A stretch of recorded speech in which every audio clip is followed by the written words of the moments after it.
ako ng vegetable spring roll with shrimp.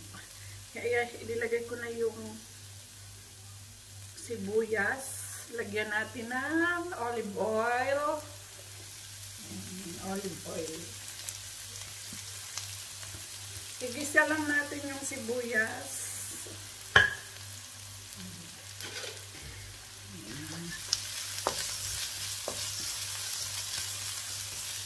Lagyan pa natin olive oil gamit ko.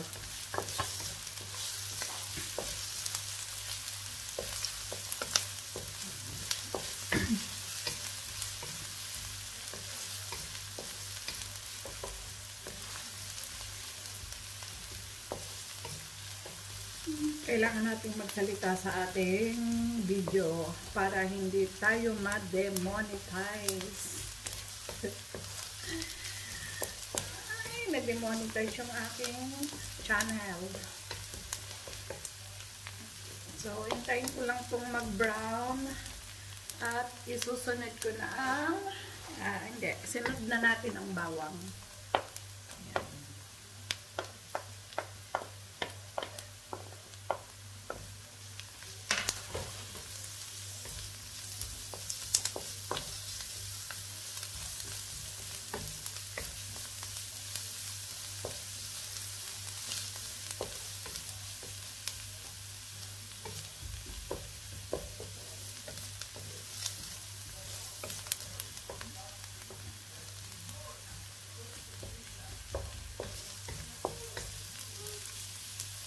Parang may video na ako na ito kaya lang yun, wala yung shrimp. Ito, ang gagawin ko ngayon, may shrimp.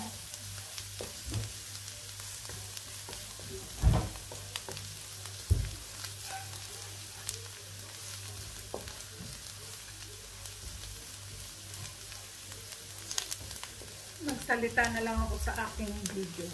Kasi minsan, pag nilalagyan natin siya ng music, unang upload natin,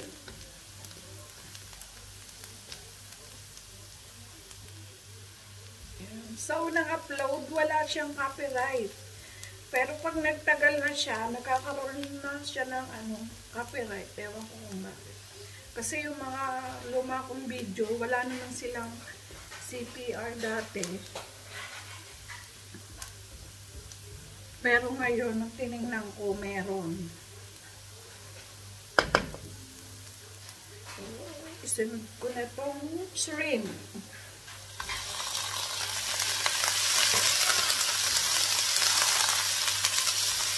At ilagay ko na din itong carrots.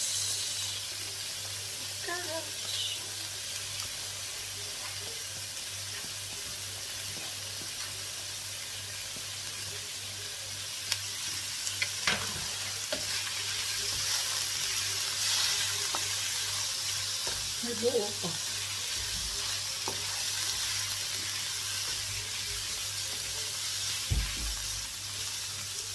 May buo. Kainin ko na lang.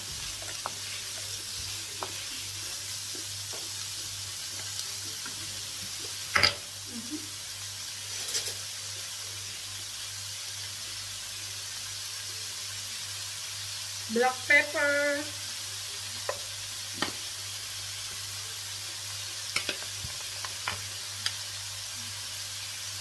Magic sarap.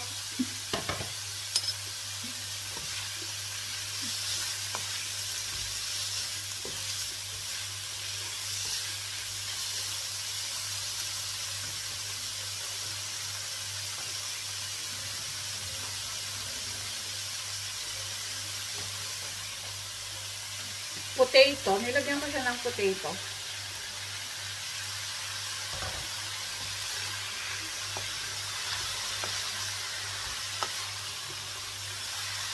Ang ginagawa ko nito, kung gumagawa ako ng madami, tapos inilalagay ko sa freezer. So, anytime na gusto namin kumain, kuha na lang kami sa freezer. Tapos, lagyan natin ito ng kaunting Kunti lang. Kunti lang.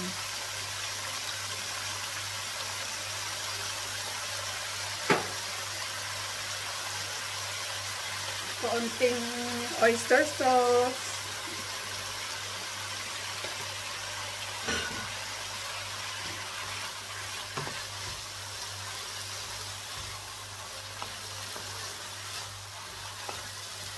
Tansya-tansya lang ang ating mga ingredients. Lutong bahay. Ganun naman talaga pag lutong bahay, di ba? Tansyahan.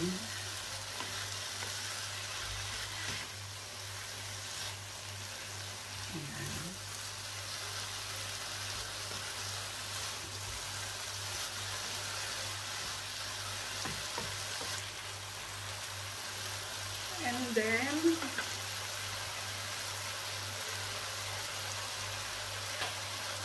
sabawan natin siya. Bali, itong sabaw na ito ay galing sa balat at saka ulo ng hipon. Binlender ko siya para mas malasa, maglasang hipon siya. Tapos, pagkatapos i-blender, isalain lang natin para wala yung mga anik-anik, mga buto-buto ng hipon. Hindi pala shell ng mga hipon. So, yun lang. Ganun lang. So, hintayin natin kumulo.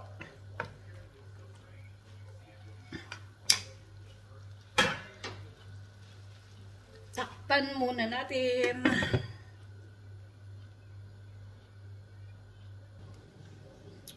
Tingnan natin kung ano.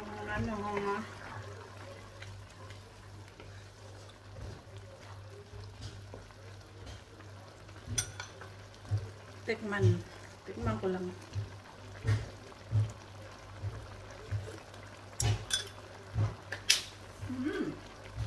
Lagyan natin ng konting patis.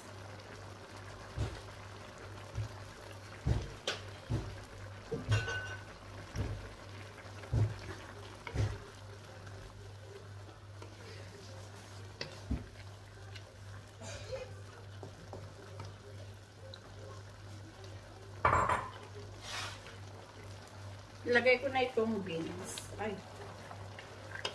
Oh, may buo pa rin.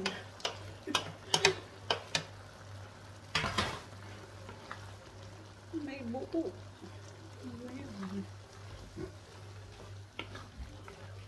Ah, marami pa siyang buo. Bakit hindi ko nakita nung hinugasan ko? Ay, hindi. Hinugasan ko muna pala siya bago ko hiwain.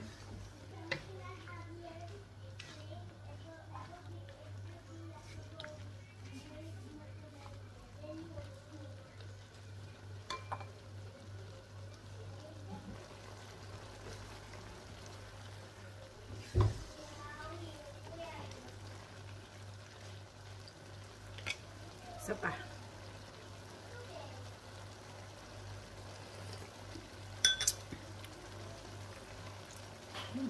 Okay na ang lasa. Ilagay ko na ang mayroon pa tayo ditong cabbage. Ayan.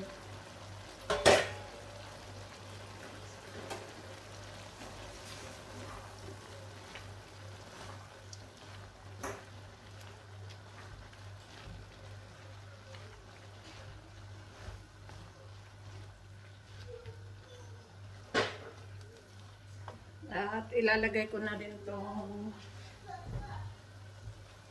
may togi. Oh no.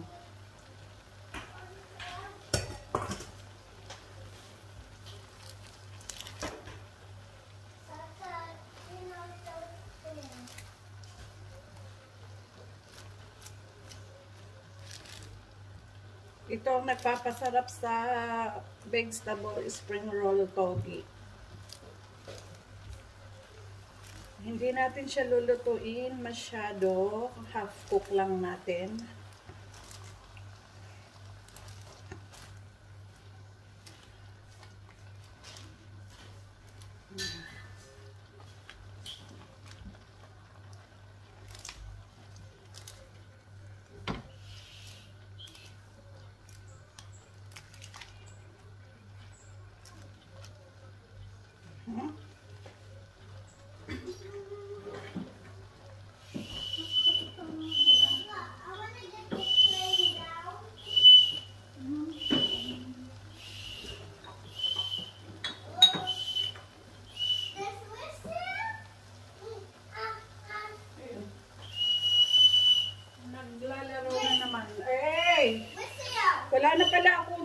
meron tayo dito sesame oil.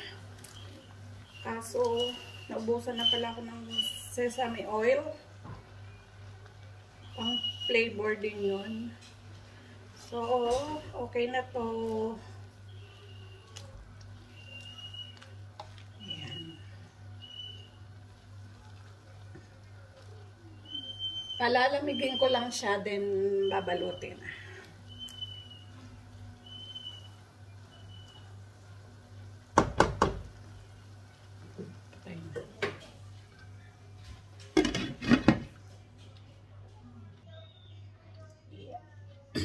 Ating lalagay sa strainer.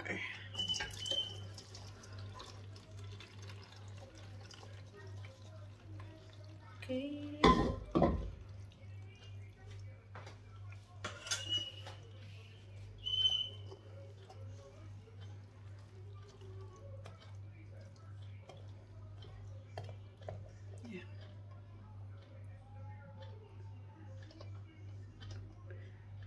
Palalamigin ko lang para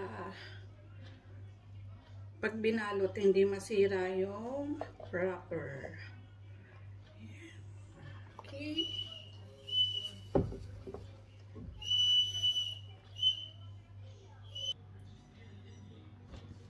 Yan guys, malamig na yung ating gulay. Magbabalot tayo ngayon. Naubusan kasi ako ng gloves. Pero malinis naman yung kamay ko.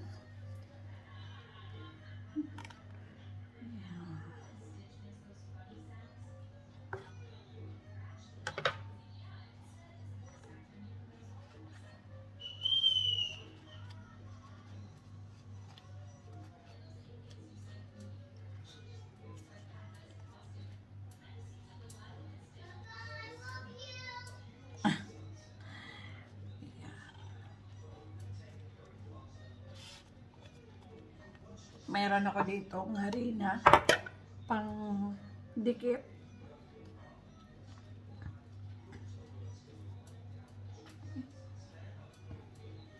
Okay na itong ganitong kalaki. Ayan. Dito ko siya ilalagay para ilalagay sa freezer.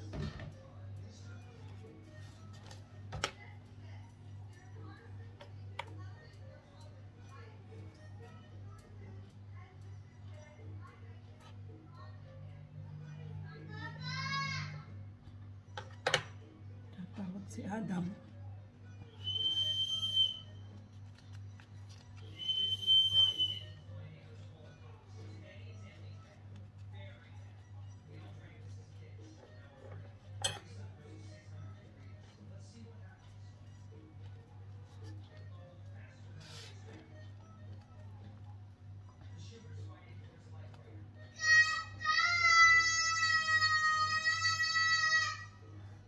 Sumisigaw si Ada.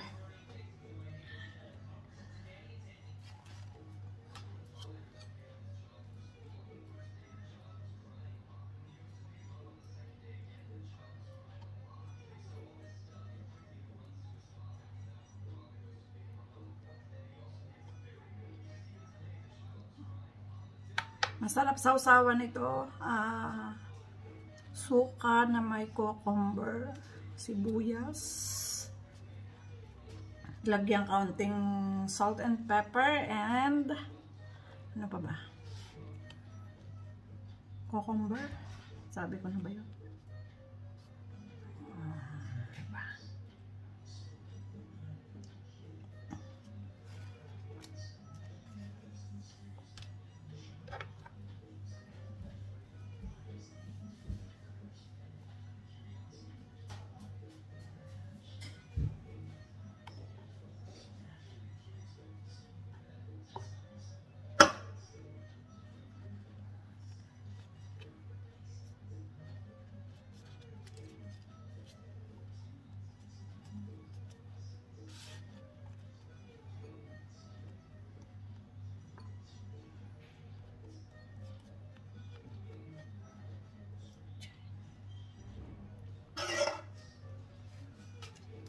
Kailangan balot na balot para hindi siya papasukin ng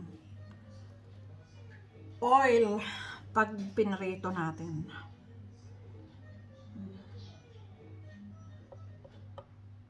Ngayon, pagka halimbawang frozen na ito, then gusto nyong magluto, ilagay nyo muna sa frying, ano ba yan? I love you. Love you too. I love you. I love you too nga. Ayaw niyang hindi sasagutin.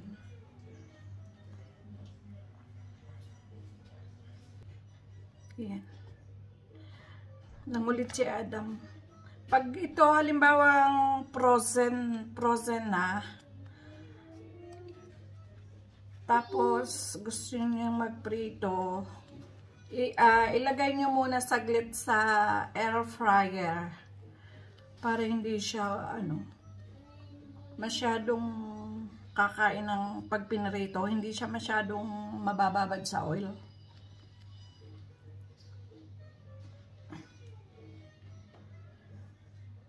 Ganun ang ginagawa ko. Lagay ko muna sa air fryer.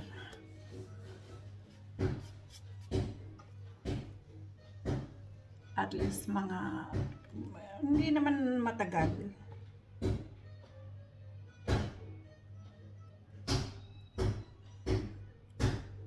Diba? Ang iingay ng mga pamangkin ko.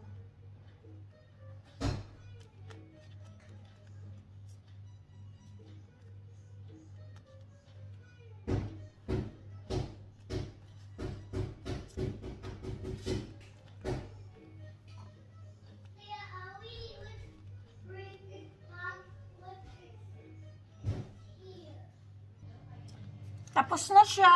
Ito na yung nabalot ko. Ayan. Hi! Tikiman time! Nagprito ako ng 3 piraso para aking titikman. And then, gumawa ako ng sausawan na may suka, cucumber, at saka tawag dito, onion, salt and pepper, and kaunting asukal. Try natin.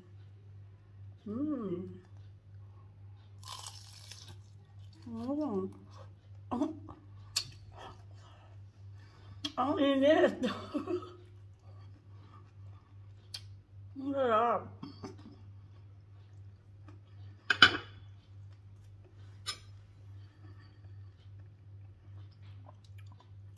Lagyan natin ng suka. Sarap.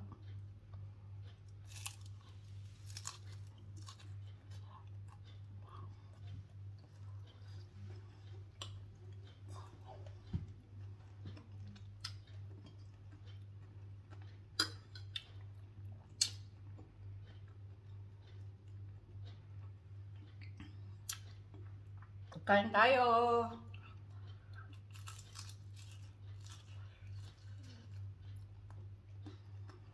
Mainit. Masarap siya. So, yun lang. Bye-bye. Thank you for watching. Baka hindi pa kayo nakasubscribe sa channel ko, please do subscribe and click the notification bell para updated kayo sa aking mga i-upload na video. Bye!